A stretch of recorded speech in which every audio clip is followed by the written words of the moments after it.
Welcome to You Can Exhale Now, a mindful living podcast for the modern pace, hosted by Lesia Liu. This podcast is for anyone who wants to get more out of life without the burnout.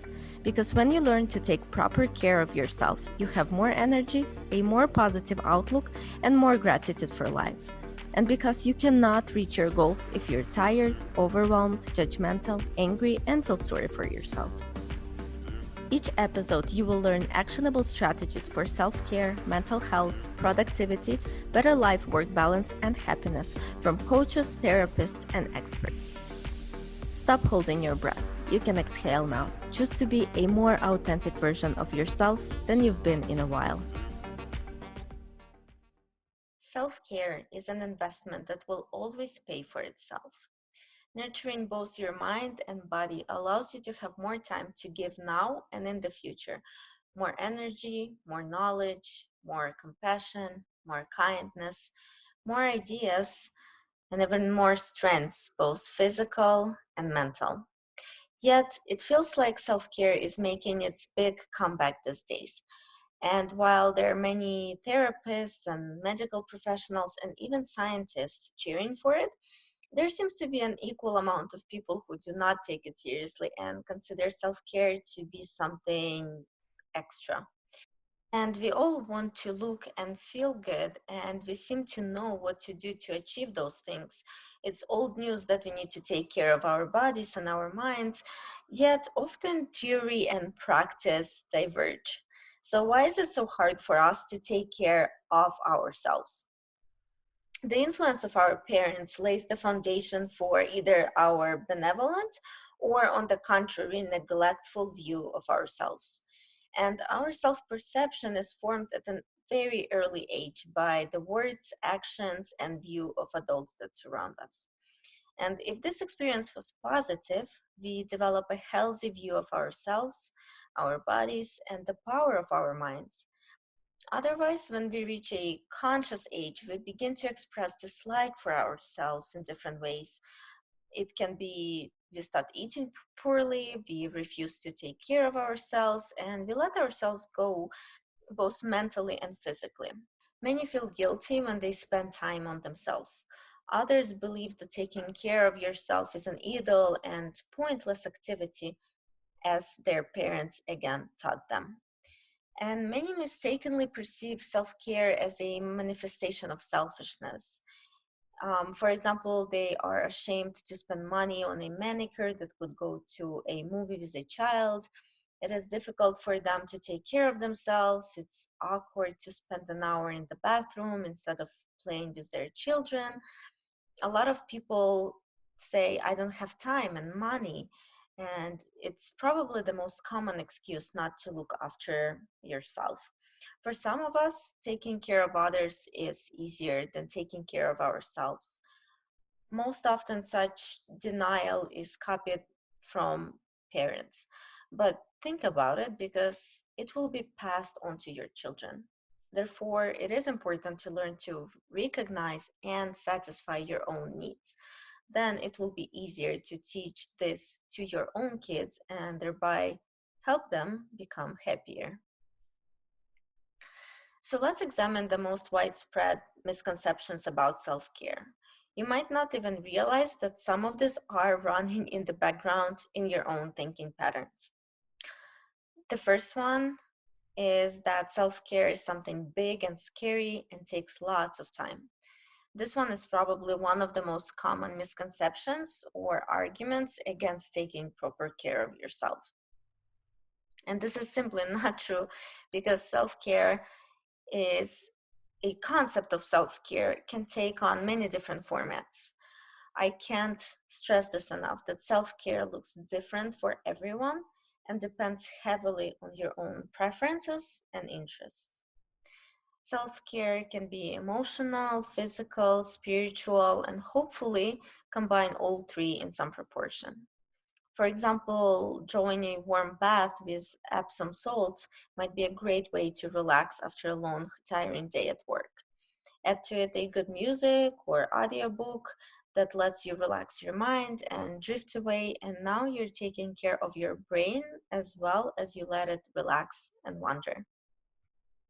Long walks in the nature can be a great way not only to take care of your physical body, but study after study shows the positive effects nature has on our minds. Maybe you like to dance or to sing karaoke with your friends. Maybe you like to paint or knit. A good deep conversation with your friends can be very advantageous to your mental health. So truly find what works for you. The other thing is that it doesn't have to be this one huge thing, one big idea that requires lots of commitment. Make it a part of your natural flow. Learn to listen to your body and your mind when they tell you to slow down and when they tell you to take it easy. Learn to be gentle with yourself. That was a huge revelation for me. As a person who placed a lot of importance and weight onto performance at work, creative projects, and many interests, I kept on taking on more and more onto myself without being smart about it, without slowing down to think about why I want to do something, not considering the emotional toll it might take on me or the amount of time a project might require or the amount of dedication that will need to be put into it. Naturally, it was only a matter of time until my anxiety took over, so that didn't help with completing projects. Why am I telling you this? Because you can be extremely productive, even more productive, when you take good care of yourself, of your body and your mind, and you give yourself the space to relax, to recharge, to get clear on priorities and goals. When I find myself overextended, I carve out small spaces for self care. This might mean that I skip on a gym because I am truly exhausted and I'm not judging myself for it. That might mean leaving work a little early or coming in a little late. You can always call in sick and make yourself a priority for one day. Stay at home and either simply relax and enjoy the day off or catch up on other commitments outside of work. Sometimes it might mean that you need to ask for an extension on the deadline. If you give people enough of the notice, they usually work with you. Don't be afraid to ask for help or ask for that extension. Think of it this way. Would it be better to stretch yourself thin and be late on a project and turn in less than satisfactory work and be judged based on this project as is and be perceived as careless or not knowledgeable enough? Or would it be better to give people heads up that you need more time and confidently show up with a great work a bit later? If anything, that shows that you are a responsible, confident person who is aware of their strengths and weaknesses. At first, you might need to be mindful of practicing self care and really committing to it at some point. Yet, once you start practicing it and enjoying it, you will better understand yourself and your needs, and the big, scary self care will come very naturally to you. It will become something like a common sense. If you're hungry, you eat, and if you feel thirsty, you drink. When you feel tired, you need to learn to rest. Whatever rest means to you, whether it is hanging out on the couch, or running, or meeting with friends for a movie. Another excuse that truly makes me mad when I hear it is that self care is a hobby for people who have too much time on their hands. We are conditioned to believe that only selfish and vain people pamper themselves. We are conditioned to believe to not ask for anything and to survive off of as minimal resources as possible. We are taught that taking time to recharge is weak and taking care of our needs is acting self absorbed. Especially in the Western culture, a lot of people wear workaholism and exhaustion as an honor. This is the same toxic culture that encourages people to eat lunches in front of their computers, be accessible to work related stuff all the time, skip on vacation and holidays, volunteer to cover weekends, and work extra hours.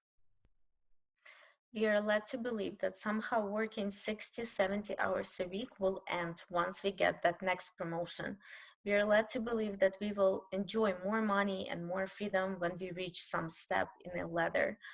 But can you please explain me how do you expect to work less hours in some utopian future when you're being overworked right now, having less responsibility and a smaller paycheck? As you climb the corporate ladder, the stakes are getting higher. You're expected to make more decisions that are more difficult and have a much bigger impact, and you will be paid more. So do not expect to work or stress any less. Learn to find balance between work and play. Learn to understand your body's signals when it says that you're taking on too much. If you pride yourself on being everything to everyone and more, and skipping on your own basic needs, you're being stupid and prideful, because you will never be everything to everyone. There will always be more things to do and more goals to achieve. So if the stakes are getting higher for you and a lot is expected of you, or if you're going through a rough patch, this is especially the time to take care of yourself. You wouldn't brag about driving your car for 100,000 miles without a single oil change. You wouldn't brag about withdrawing more funds from your checking account than there currently is.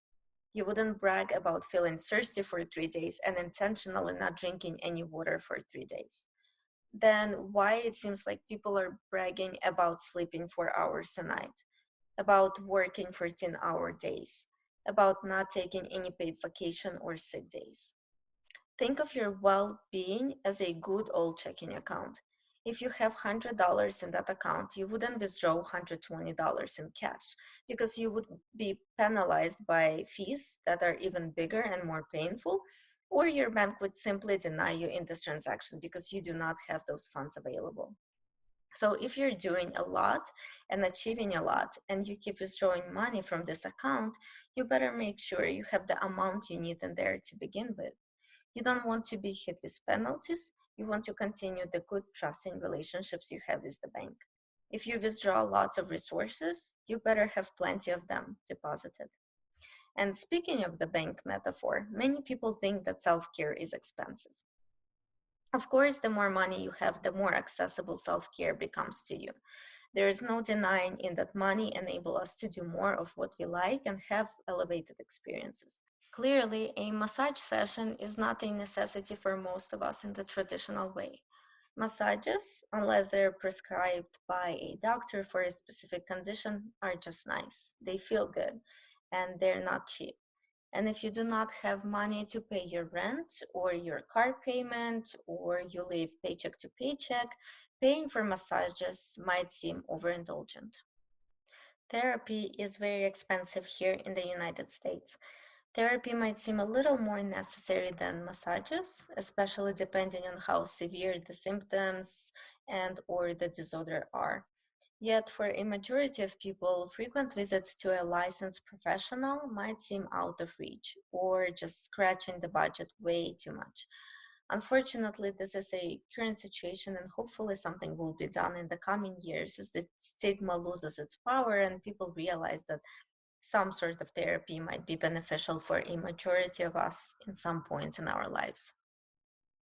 Yet, while I bring those examples, as self care becomes quote unquote more trendy and more people talk about it, you have access to lots of resources as is.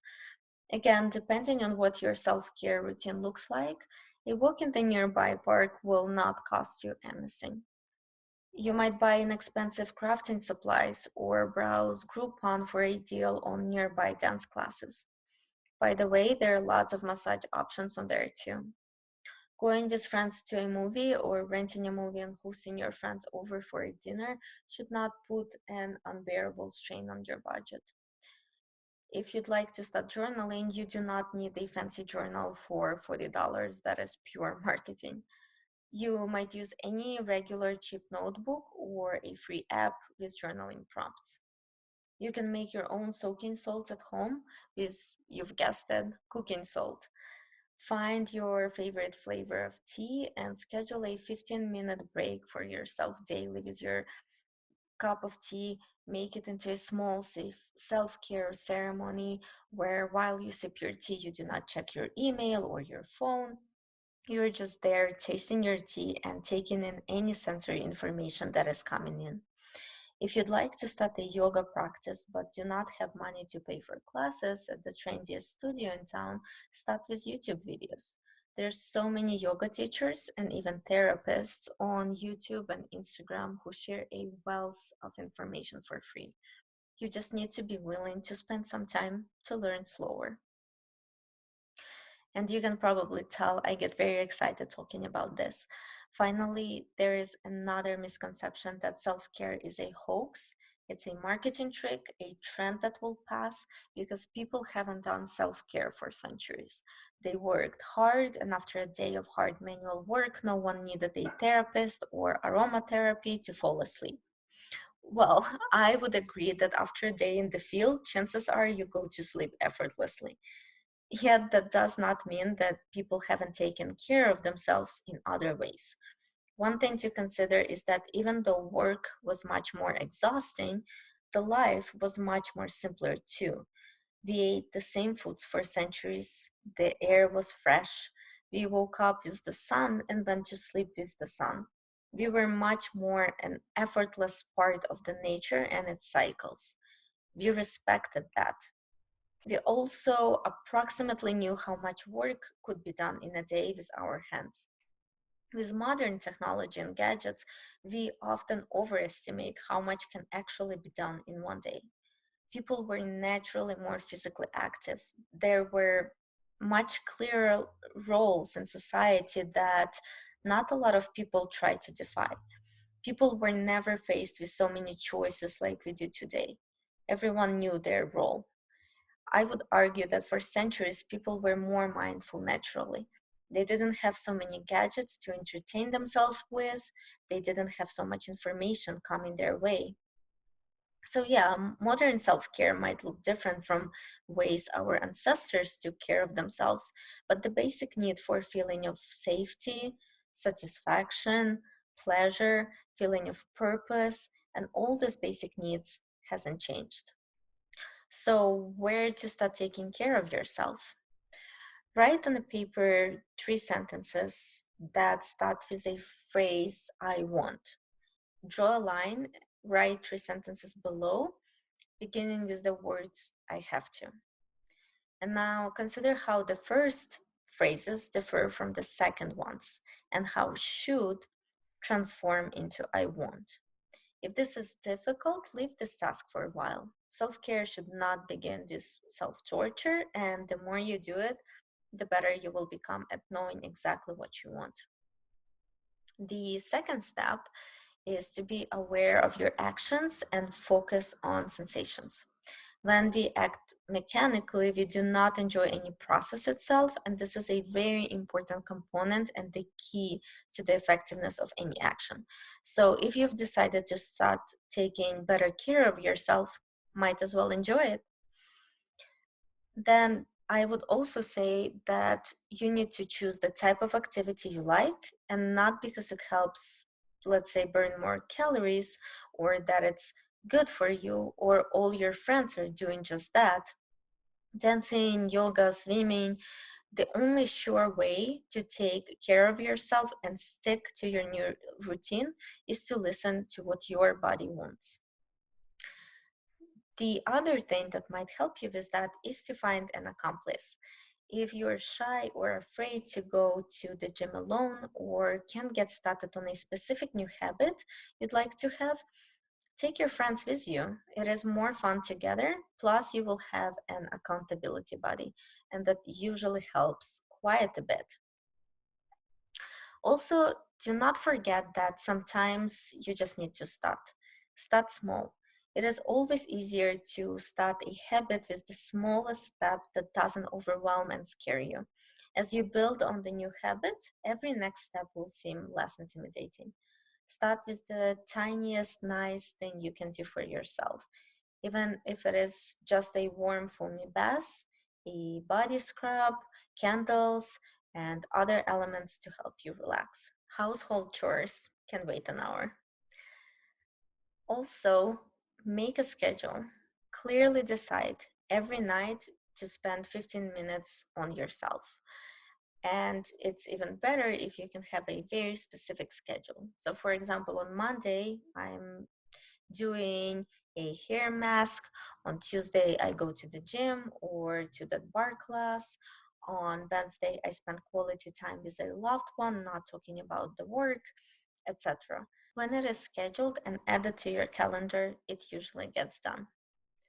Finally, do not forget to praise yourself for any sign of attention you give yourself. Careful handling is not easy, but each of these little deeds will be a huge step towards inner freedom.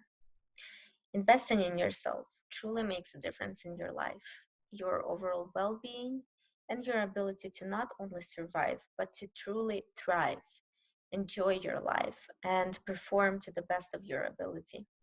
The extent to which you invest in yourself, in your mind, and your body does not only reflect the richness and the state of the inner world, but also shapes the way you interact with the outside world. Your future, in large part, is determined by your willingness and ability to invest in yourself now. And speaking of attending to our own needs, I hope you enjoyed the first season of the podcast and hopefully you've learned something new and exciting. I'm so thankful for each and every one of the listeners, and I want to continue to bring you the best from the world of wellness. Having said that, I will be taking a short break for the holidays and will continue on in January. Take a break this holiday season and enjoy yourself. Happy holidays. Thank you so much for listening today. I hope you've learned a lot of new strategies. Be sure to check out the notes below this episode for additional resources and tools mentioned in today's show. I would love to keep the conversation going. Share your thoughts and takeaways with me on social media channels wherever you are. And do not forget to tag me. I'm so grateful for each and every one of you, and I will see you on the next episode.